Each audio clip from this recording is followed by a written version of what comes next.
Hello everyone, this is doctor Ajay रंगा। और जो आज का हमारा लेक्चर है वो basically female reproductive part of flower पे रहेगा। तो बेसिकली फीमेल रिप्रोडक्टिव पार्ट होता है जो फ्लावर का, उसको जनरली हम रिप्रेजेंट करते हैं गायनोशियम से। सो हम देखते हैं कि हमारा जो फीमेल रिप्रोडक्टिव पार्ट होता है वो क्या होता है, गायनोशियम। तो अब गायनोशियम में देखें हम, तो गायनोशियम बेसिकली होता क्या है, तो गायनोशियम बेसिकली किससे बना होता है? गायनोशियम बना होता है पिस्टल से। किससे बना होता है? Gynoecium is made up of pistol. अब पिस्टल क्या है कि देखो, पिस्टल सिंगल पिस्टल से बना हो सकता है गायनोशियम, और gynoecium more than one pistol से बना हो सकता है। तो जब गायनोशियम, गायनोशियम मतलब फीमेल रिप्रोडक्टिव पार्ट, अगर एक पिस्टल से बना हो तो उस फ्लावर को बोलते हैं हम मोनोकार्पलरी फ्लावर। क्या बोलते हैं? Monocarpellary flower. और जब जो हमारा गायनोशियम है वो मोर देन वन पिस्टल से बना हो तो उसको हम बोलते हैं मल्टी कार्पलरी फ्लावर। क्या बोलते हैं? Multi carpellary flower. तो अब आगे हम देखेंगे कि मोर देन वन पिस्टल है, सो देयर इज कंडीशन, उसको हम बोलेंगे मल्टी कार्पलरी फ्लावर। तो मल्टी कार्पलरी फ्लावर में अब दो तरीके से आगे प्रेजेंट करेगा फ्लावर, कि या तो जो हमारे मोर देन वन पिस्टल है वो सारे फ्यूज हो। क्या हो? फ्यूज। यानी कि अगर फ्यूज होंगे तो उस कंडीशन को बोलते हैं सिनकार्पस फ्लावर या फिर सिनकार्पस कंडीशन। तो हमारे पास क्या है? मल्टी कार्पलरी फ्लावर है एंड सिनकार्पस कंडीशन है। और ये कंडीशन जनरली किस में देखने को मिलती है? ये जनरली देखने को मिलती है पेपेवर प्लांट में। किस में देखने को मिलती है? पेपेवर प्लांट में। ये बहुत इंपॉर्टेंट क्वेश्चन है और नीट में बेसिकली ये क्वेश्चन बहुत इंपॉर्टेंट है और ये पूछा भी जा चुका है पहले। नेक्स्ट कंडीशन क्या है? नेक्स्ट कंडीशन है कि मल्टी कार्पलरी फ्लावर है बट पिस्टल्स क्या है? Pistils are free. दे क्या है? वो they are not fused with each other. तो उस कंडीशन को बोलते हैं हम एपोकार्पस कंडीशन। क्या बोलते हैं? Apocarpous condition. देखिए, सिन का मतलब वैसे भी क्या होता है? फ्यूजन। क्या होता है सिन का मतलब? फ्यूजन। और एपो मतलब फ्री। तो ये कंडीशन बेसिकली किस में मिलेगी? ये कंडीशन मिलती है माइकेलिया में। ये भी बहुत इंपॉर्टेंट चीज़ है जो हमें ध्यान में रखनी है कि apocarpous condition in multi carpellary flower is seen in Michelia. In Michelia. तो हम जब से पिस्टल पिस्टल किए जा रहे हैं कि gynoecium is made of pistol, तो अब पिस्टल होता है क्या बेसिकली? तो pistol basically consist of three parts. Pistol कितने पार्ट्स होते हैं पिस्टल के? पिस्टल के बेसिकली होते हैं थ्री पार्ट्स। तो थ्री पार्ट्स में क्या क्या आते हैं? बेसिकली जो हमारा फर्स्ट पार्ट होता है पिस्टल का, दैट इज स्टिग्मा। क्या होता है? स्टिग्मा। सेकंड पार्ट होता है that is style, and third part होता है दैट इज ओवरी। क्या होता है? ओवरी। तो हम बात करें तीनों पार्ट्स के बारे में, थोड़ा थोड़ा जान लेते हैं। स्टिग्मा बेसिकली होता है क्या? Stigma is basically serves as landing platform. Sigma basically serves as landing platform. तो लैंडिंग प्लेटफॉर्म की तरह करेगा। किसके लिए लैंडिंग प्लेटफॉर्म कैसे? ये देखिए कि नीचे हम डायग्राम से समझते हैं इस चीज़ को। थोड़ा सा नीचे डायग्राम से कैसे समझते हैं? देखिए, ये क्या है? बेसिकली स्ट्रक्चर है जो एक पिस्टल का स्ट्रक्चर दिखाया हुआ है। ए जो डायग्राम उसके अंदर हम देखें, ए डायग्राम में क्या दिखा हुआ है? ए डायग्राम में देखो ये स्टिग्मा दिखा रखा है। स्टिग्मा दिखा रखा है। तो इस स्टिग्मा में क्या है? स्टिग्मा बेसिकली सर्व करता है लैंडिंग प्लेटफॉर्म। लैंडिंग प्लेटफॉर्म मतलब क्या करेगा कि इस पे कोई चीज़ आके लैंड करेगी। तो कौन सी चीज़ आके लैंड करेगी? वो लैंड करने वाली चीज़ है पोलन ग्रेन्स। क्या है? Pollen grains. तो हम देख लेते हैं कि क्या लैंड करेगा इस पे। तो stigma serves as a landing platform for pollen grains. किसके लिए? पोलन ग्रेन्स के लिए लैंडिंग प्लेटफॉर्म है। क्या है? Landing platform for pollen grains. और पोलन ग्रेन्स क्या करेंगे? Pollen grains will generate and they will fuse, मतलब जो मेल गैमेट होता है in pollen grains will fuse to ovum in female part. आगे क्या होगा? Fertilisation and zygote formation, that is अग्नेस प्रोसेस है, वो आगे पढ़ेंगे हम। उसके बाद क्या है? सेकंड पार्ट हमारा क्या है? सेकंड पार्ट हमारा है स्टाइल। क्या है सेकंड पार्ट? स्टाइल। स्टाइल का था basically it is a elongated slender part होता है बीनीथ द स्टिग्मा। तो हम इसको देखें बीनीथ द स्टिग्मा, मतलब देखिए स्टिग्मा है, उसके नीचे क्या है? उसके नीचे जो स्टाइल है, क्या उसके नीचे? स्टाइल। जैसे कि ये लॉन्ग पार्ट जो हमारा है ये क्या है? स्टाइल है। नेक्स्ट हम देखते हैं, नेक्स्ट क्या हमारा? नेक्स्ट हमारे पास क्या है? नेक्स्ट हमारे पास है ओवरी। क्या है नेक्स्ट हमारे पास? ओवरी। तो ओवरी क्या है? Basically ovary basal bulged part होता है, मतलब उभरा हुआ पार्ट। बेसिकली क्या होता है? जो बेस, पिस्टल का जो बेस है बिल्कुल उसके बेस में एक बल्जिंग पार्ट मिलेगा तुम्हें। क्या मिलेगा? Bulging part. और उसको हम क्या बोलेंगे? ओवरी। और ओवरी के अंदर क्या होता है? ओवरी के अंदर होती है ओवेरियन कैविटी। क्या होती है ओवरी के अंदर? ओवरी के अंदर होती है ओवेरियन कैविटी। और उसका एक स्पेसिफिक नाम है जो तुमसे क्वेश्चन में पूछा जाएगा, दैट इज लोक्यूल। क्या है? That is locule. तो हम देख लेते हैं डायग्राम में नीचे कि ओवरी कहाँ होती है। देखिए ये ओवरी में दिख रही है, दिस इज ओवरी। तो ये ओवरी है, ये बेसल पार्ट है, बल्जिंग पार्ट है। इसके अंदर क्या होता है, इसके अंदर होती है ओवेरियन कैविटी, और ओवेरियन कैविटी क्या बोलते हैं, लोक्यूल बोलते हैं। और ओवरी बेसिकली किस पे स्टैंड करती है, ये स्टैंड करती है, ये लाई करती है थैलेमस पे। ठीक है, किस पे लाई करती है, थैलेमस पे। नेक्स्ट हम देखते हैं कि हमारे पास क्या होगा, ओवरी होगी। अब ओवरी के अंदर क्या, ओवेरियन कैविटी, और ओवेरियन कैविटी के अंदर मोस्ट इंपॉर्टेंट स्ट्रक्चर होता है, क्या होता है, मोस्ट इंपॉर्टेंट स्ट्रक्चर, उसको हम बोलते हैं प्लेसेंटा। क्या बोलते हैं, प्लेसेंटा।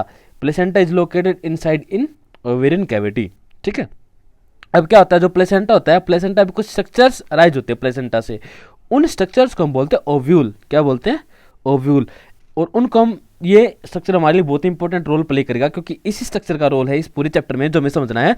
इस स्ट्रक्चर को हम बोलते हैं मेगास्पोरेंजिया। क्या बोलते हैं, megasporangia. It arises from placenta and generally क्या होता है, मोस्ट कॉमनली क्या होता है, सिंगल भी हो सकता है, ये जनरली तो सिंगल ही होता है, और कुछ में मैनी ओव्यूल्स भी हो सकते हैं।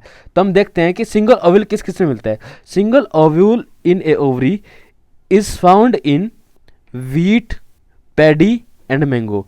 गेहूं, धान और आम के जो पौधे होते हैं उनमें क्या मिलता है, जनरली सिंगल ओव्यूल मिलता है।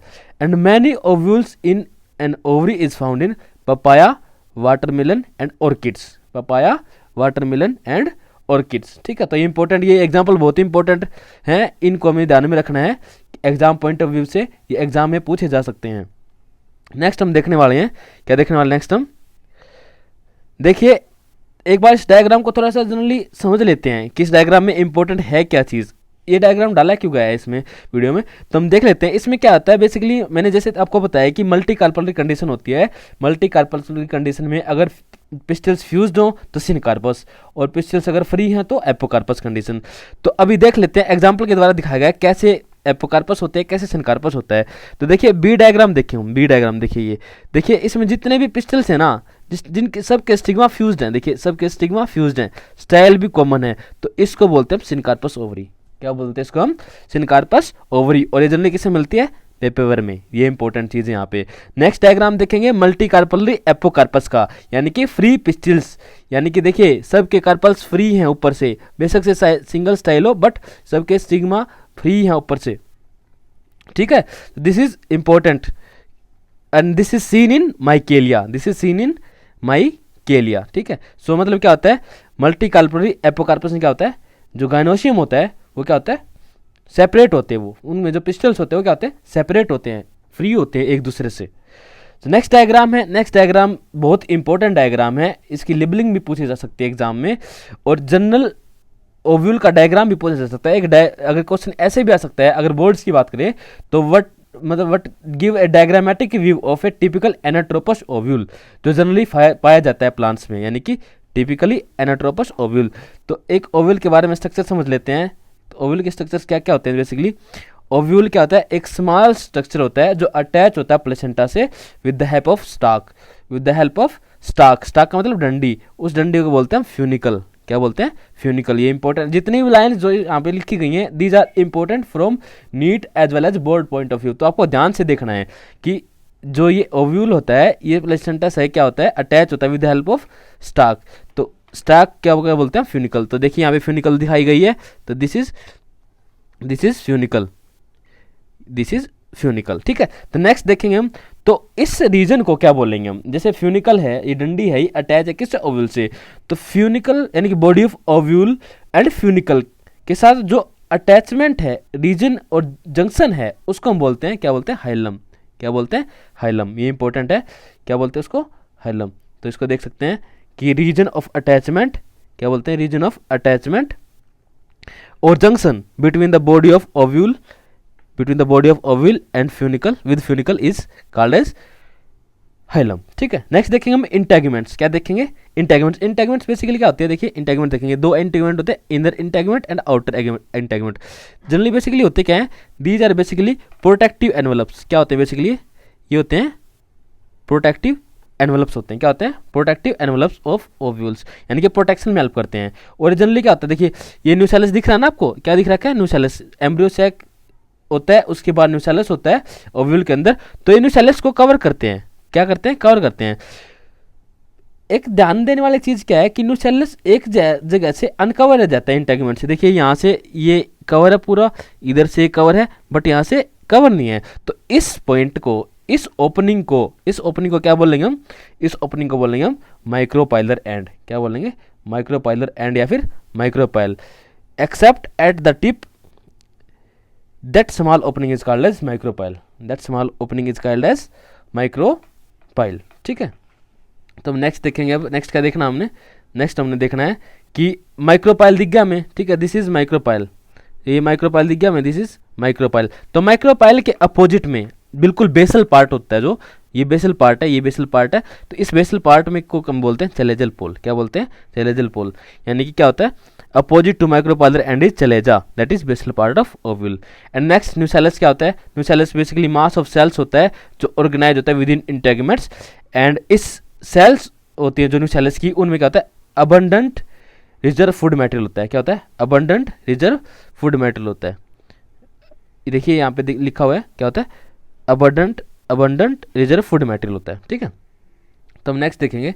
नेक्स्ट हम क्या देखने वाले हैं? नेक्स्ट हम देखने वाले हैं कि एम्ब्रियो सैक के बारे में, जो इंपॉर्टेंट स्ट्रक्चर है। क्या देखेंगे?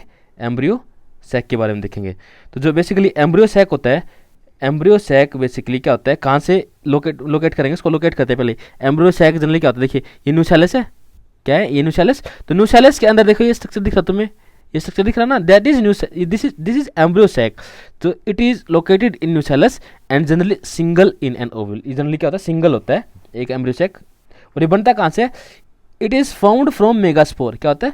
मेगास्पोर से बनता है। यानी क्या होता है? इस न्यूसेलस में से कुछ सेल्स डेवलप करेंगे, क्या बनाएंगे? मेगास्पोर्स बनाएंगी। क्या बनाएंगे? मेगास्पोर। उनमें से क्या डेवलप होगा? एम्ब्रियो सैक बनेगा। यानी कि इसके अंदर क्या होती है बेसिकली, आगे हम पढ़ेंगे, मेगास्पोर मदर सेल्स होती हैं, वो डिवाइड करते हैं, उनमें से मेगास्पोर बनते हैं। Megaspore will develop into embryo sac. ठीक है, तो उसके इसको इंपॉर्टेंट क्वेश्चन, मोस्ट इंपॉर्टेंट चीज़ जो हमने देखनी है वो क्या है? The most important thing here is कि embryo sac is also known as female gametophyte. क्या है? Embryo sac is also known as female gametophyte. ये बहुत इंपॉर्टेंट चीज़ है जो तुम्हें NEET as well as board of exam point of view से भी पूछी जा सकती है। कि अगर तुम्हारे से क्वेश्चन आ जाए, क्वेश्चन कह सकता है कि एम्ब्रियो सैक के बारे में डिस्क्राइब करो या फिर फीमेल गैमेटोफाइट के बारे में डिस्क्राइब करो। या फिर नीट में क्वेश्चन ऐसे भी आ सकता है कि embryo sac is also known as female gametophyte. Embryo sac is also known as female gametophyte. So friends, basically this is all about today's video. तो इस वीडियो में हमने क्या देखा? इस वीडियो में हमने बेसिकली देखा है कि female reproductive part of flower के बारे में। किसके बारे में देखा है? Female reproductive part of flower के बारे में, जिसको हम गायनोशियम बोलते हैं। गायनोशियम किससे बना होता है? पिस्टिल से बना होता है बेसिकली। पिस्टिल के क्या पार्ट होते हैं? पिस्टिल के डिटेल के बारे में पढ़ा हमें, एवरी पार्ट के बारे में। उसके बाद उसके अंदर जाके ओव्यूल के बारे में पढ़ा, ओव्यूल के अंदर जाके एम्ब्रियो सैक के बारे में पढ़ा। सो दिस इज बेसिकली एक वीडियो है किसके बारे में? फीमेल रिप्रोडक्टिव पार्ट के बारे में। सो फ्रेंड्स, नेक्स्ट वीडियो हम देखने वाले हैं कि जो मेगास्पोरोजेनेसिस होती है, यानी क्या होता है? जो फीमेल गैमेट बनता है इन ए फ्लावर, वो कैसे बनता है, उसकी क्या प्रोसेस है, उसको समझने के लिए हम नेक्स्ट वीडियो में ध्यान से देखेंगे। So this is all for today video. Thanks for watching this video.